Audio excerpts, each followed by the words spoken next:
Welcome everybody to part one of Soup to Nuts, Planning and Executing an SCA Feast. In this first section, we're going to go over the timeline of kind of like how many months out you start planning, and how you set up the timeline, a little bit about getting involved in cooking in the SCA, and then some thoughts on budgeting.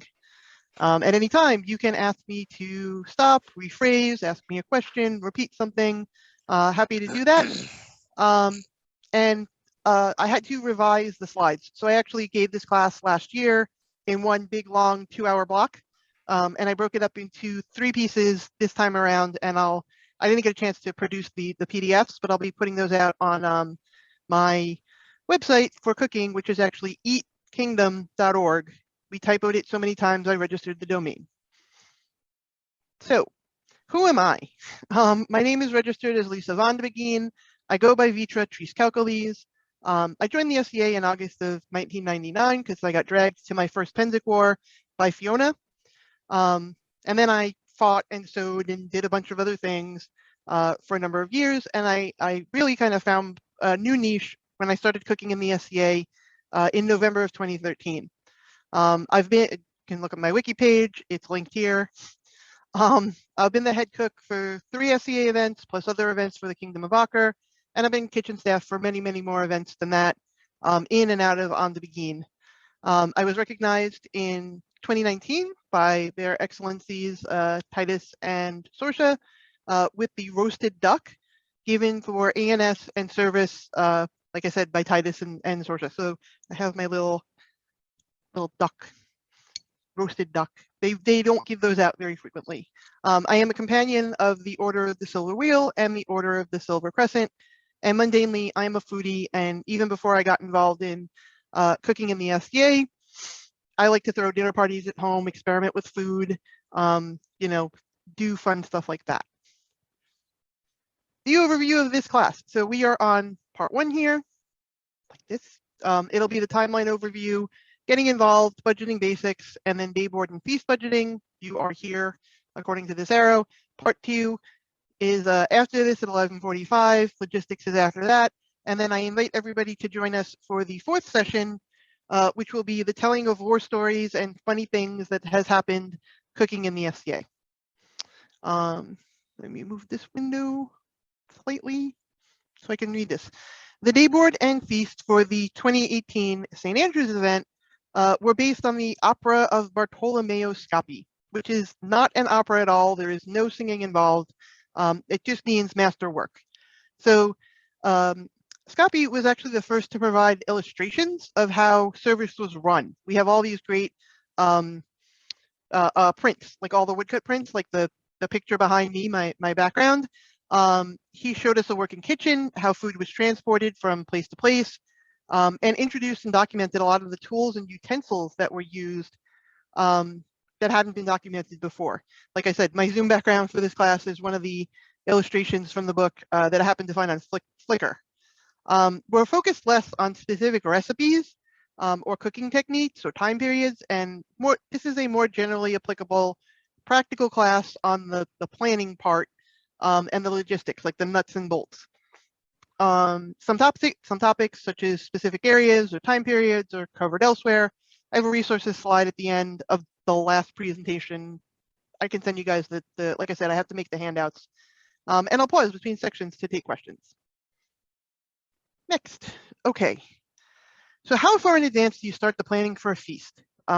You may be surprised to learn that in the method that I use and have been very successful with, there's about 9 to 12 months of planning that I typically do to prepare. So, 9 to 12 months before the event, ideally, this was kind of pre-pandemic when our events had a more regular cadence to them.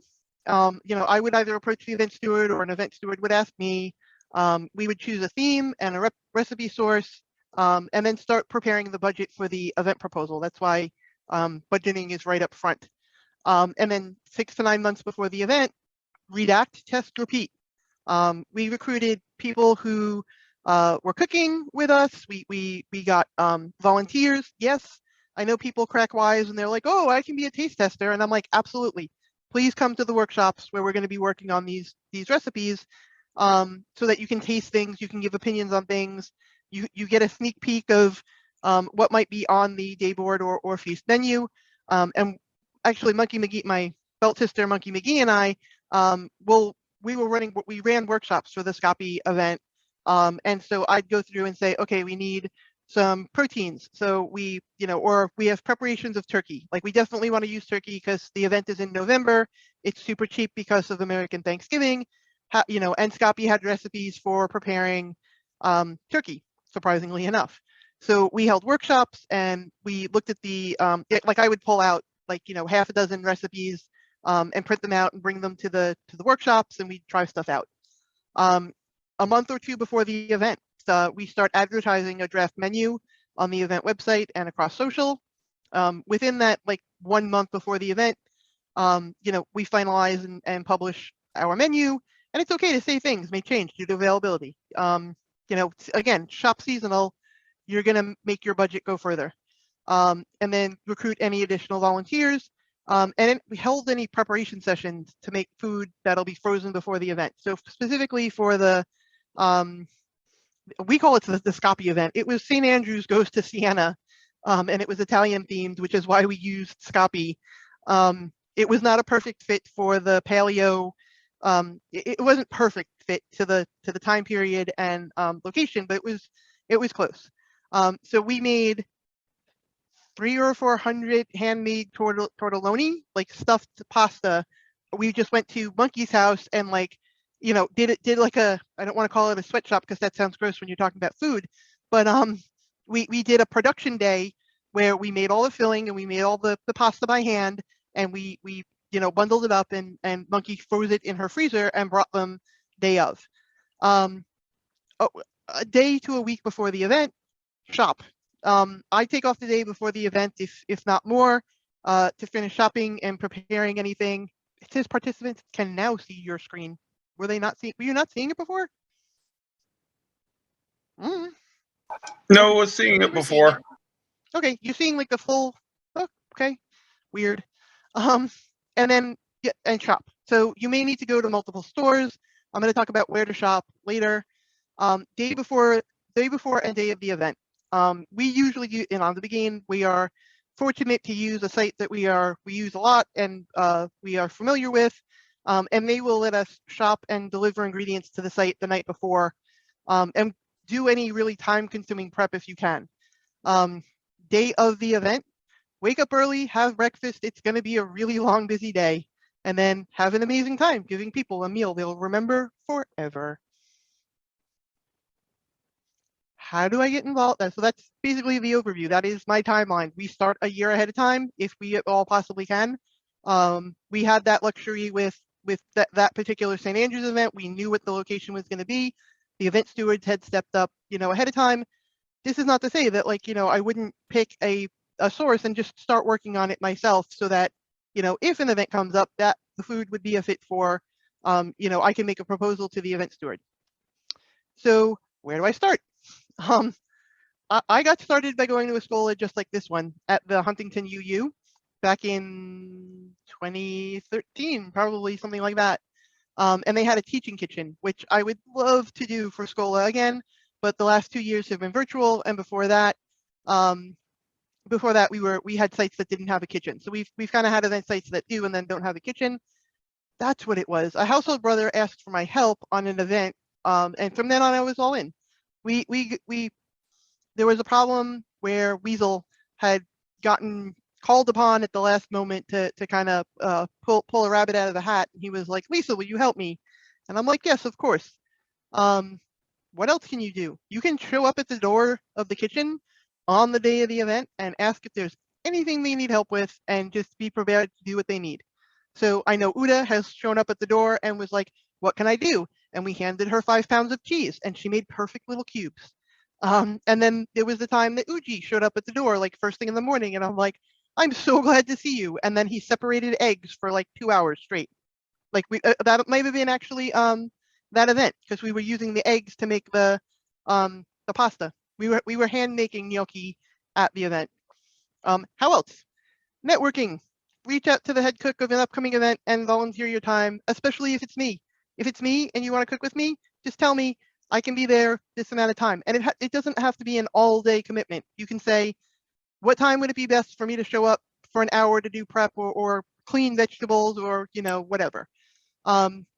Be prepared to tell them what skills you have that you can contribute. If you're like, I'm not really into cooking, like I don't do a lot of cooking, but I really would like to learn more. I can handle a knife. I can, be prepared to say kind of what you can and can't do. And show up to any of the workshops held ahead of time to test out the recipes and learn about cooking in the SCA kitchen. So when we did the workshops for St. Andrews, we had 5 or 6 workshops that were advertised, I think in the Viaduct, the Arboronial newsletter, on my Facebook, on social. I think we made it on the website too, but it was 2018, so it was a few years ago at this point. I don't totally remember. How do I get to be the head cook or feastocrat? I don't love the word feastocrat because it means to rule by food. So, and we don't rule by food. We are the head chef or the head cook. Take on progressive levels of responsibility. Start off chopping herbs, cracking eggs, peeling carrots, whatever needs to be done. And then move up to more complex tasks, butchering chickens, making pastry, cooking sauces, and then eventually take on responsibility for a whole dish.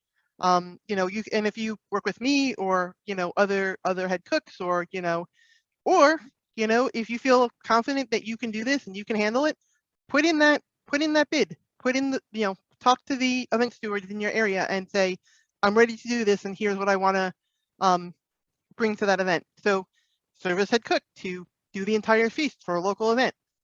You want to build your reputation, show up consistently, get known. Once you have a proven track record, you can work with the event stewards to, propose fancier, more elaborate feasts or bid to cook part of a Royal Progress event. We did all of this stuff, and eventually, Monkey was invited to cook for Coronation for Ozer and Fortune. I'm also going to, and I haven't done this myself, but I want to stress, get certified in safe food handling procedures like ServSafe or equivalent. If you're cooking in Nassau County has a very specific sort of like Nassau only certification. They don't take reciprocity from ServSafe or Suffolk or the city. So just something to know if you're going to be cooking in Lion's End in Usgard. Wrap up, overview, getting involved, questions, comments, timeline. Anything I can answer for you?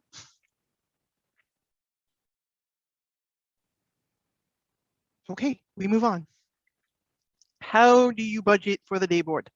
So day board is for the total number of expected attendees and is included in the day fee for the event. So if you look at your site and it costs $600 and you're going to charge everybody $10 to cover the rental of the site, you have to add a couple bucks to that for the day board. So that's how you're coming up with a gate fee of $12, $13, $15, depending on what you need to cover in the budget. I usually ask for $2 to $3 a head for day board. You're expecting 60 people, you budget for the amount of food for 60 people. If you find out, and if you have pre-reg and you find out suddenly that your event is becoming super popular, maybe it's the only one going on in a while, if you have high pre-reg numbers, plan to adjust that. So if you suddenly get another 50% amount of people pre-regging for your event, scale up your budget, ahead of time. Work with your exchequer and your finance committee, and tell them that due to the higher number of people, you're going to be amending the budget for the day board. I'm going to strongly encourage you to serve more than the basics. We usually have boiled eggs, cheese, bread, honey butter, deli meat. Add 1 or 2 kind of additional kind of fancier things like a soup, a tart, some pasta, stuffed eggs instead of plain. Like make medieval deviled eggs. There's a bunch of different recipes for that. Cooked proteins like sausage and wine, something related to the event theme. And all of these have all these specific instructions, all these specific suggestions I've used to really good effect. And be mindful of what's going on at the event. Fighters need fighter food. If a fighter eats a boiled egg before they get on the battlefield, eggs repeat on you all day long. And it's gross and people will not, they know this, they won't eat them. Is it freezing cold and the event is outdoors? Serve something hot. For saying it was it AAA last year, we put out coffee service. We put out coffee and tea service. I put out like a hot water urn and a bunch of tea bags, and people just loved it. It helped, warm me up while we were outside. And then, did everyone just get out of an hour-long coronation court having not had breakfast yet? Bulk up your day board. That was the thing that happened at coronation. Like, if you're cooking coronation, you have to know when, or really any royal progress event, when is morning court getting out, because people are going to be hungry and want lunch right then. So budget $2 to $3 a head. Serve something more than just the basics. Let me see if I had a note here. Yeah, go beyond the basics. It's easy to make a day board fancy and themed. Budget for feast. Feast is charged per head in addition to the event day fee. So my typical budget request is $7 to $9 per person. You cap the feast. You cannot plan to cook just for the number of people that show up. If you planned for 100 and 300 people come to your event, you can't get them all on board. You know that. Discuss with the event steward if there will be a reduced fee for feasts for children, because children take up a seat at the table. You are planning for that seat at the table, so you have to talk to the event steward and your finance committee and however you get your events approved, if you're going to offer a reduced rate for children, 5 to 12, and then 12 plus or adults or something like that. Cannot stress enough, you must agree with the event steward ahead of time on the total number of seats available for feast, and it has to be enforced at gate. Pre-reg, highly recommended to see if a feast is likely to sell out or not. Since the pandemic, one of the nice things is that we get PayPal pre-reg on almost every event now. Excuse me. So scale it back. If the head count is not getting met, scale up if you can. If you can open up some additional percentage of diners, and it's okay if you can't. If you're like, this is capped at 88 people and we cannot go higher than that, just make that super clear with the event steward in the gate. Better to have a feast executed within your capacity than to give people a bad experience. Work within what you think you can do. And then buying food in season will stretch your budget. Like I said, turkey, fennel, pumpkin are very inexpensive in November because they're in season for American Thanksgiving. So for St. Andrews, we chose to focus on those foods in making the feast so that we could get more for the dollar. Budgeting basics. Part 1. Like I said, food budget is part of the event proposal. Work with the event. How fancy is the event? Is it a small local event? Is it a royal progress? Day board only, or are you charging separately for a feast? And be very explicit in the event proposal so there's no surprises. I ran into a problem once where the way the budget was structured, I thought I was, I was asking for $6 a head for feast, and then I thought we were borrowing money from another part of the budget, and that wasn't the case. So I, had to rapidly reduce what I was doing, kind of at the last minute. Yeah. Remember I said I was going to tell you war stories? So estimate 10% for kitchen staff, waste, and mistakes. Lupercalia in 2010, I was the event steward for that, not the head cook. We had exactly the number of pieces of chicken for the number of attendees. There was no waste. There was no overhead. It was, precise down to the diner. St. Andrews, 2018. I completely forgot to take the peas out of my freezer. And we got to site and I'm like, oh my gosh, we got to make the peas.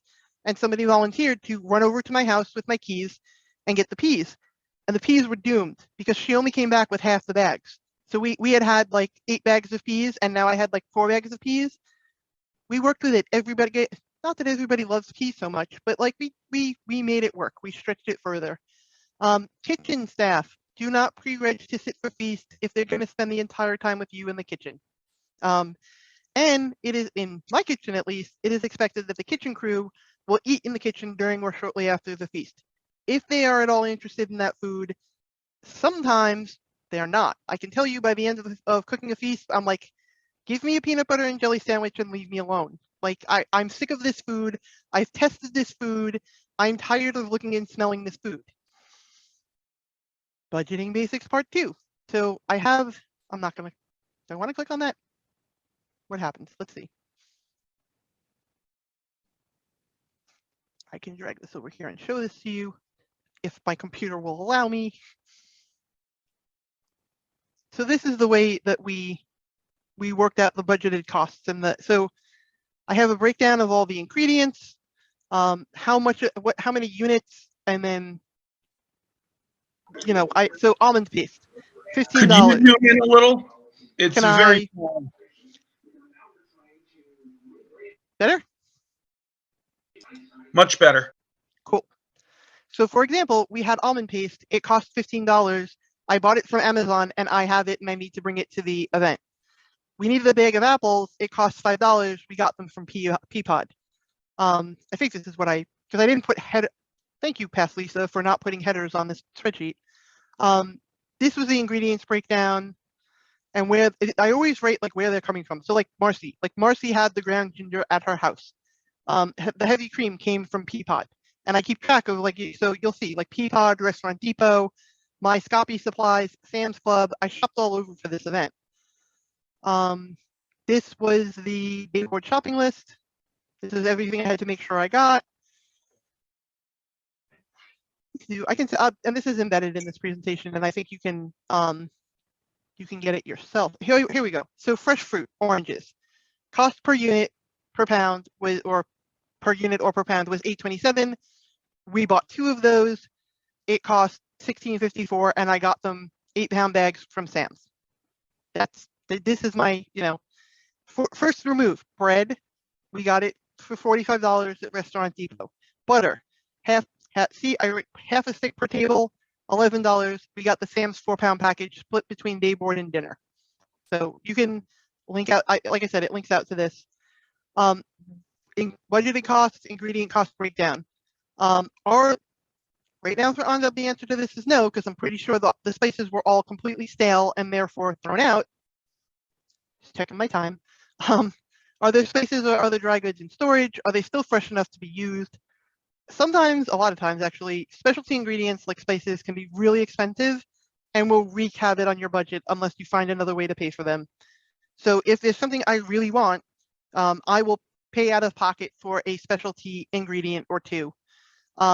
Testing recipes before the event also comes out of your own pocket. You can share the cost of that with the workshop by asking for donations. Like, hey guys, I laid out $50 or $70 for ingredients today.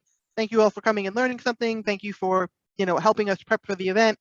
Can you donate a few dollars to offset the cost of all the ingredients for the workshop? And like I said, I go out of pocket for extra special touches. In An Dubhaigheiann, at least, and I think this is across, most of the kingdom, learn about the proper procedures for accounting and expenses in the group you'll be working with. So keep all your receipts and submit them to the Exchequer in the barony of An Dubhaigheiann. That is on the day of the event. You hand over all your receipts to the Exchequer on the day of the event, and stay within your budget, but use your entire budget unless you shop and you hit upon like an awesome deal where the pork loin you're buying you thought was going to be $6 a pound and it's springtime, so it's only $3. Use your whole budget. Don't plan to come in like super low under budget. It will show in the quality of what you put out. Like, spend the food, the money is there for you to spend. If you do, hit something like, oh wow, proteins are half the cost I expected them to be, you can use that money to put a special touch into the if it's enough to pull in like another special touch or something cool or fun, use the budget. Click. Budgeting wrap up. Questions?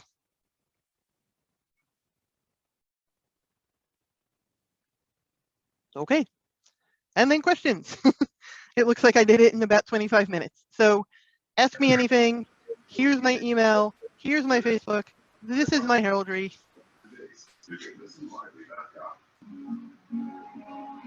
You guys have questions, comments, anything on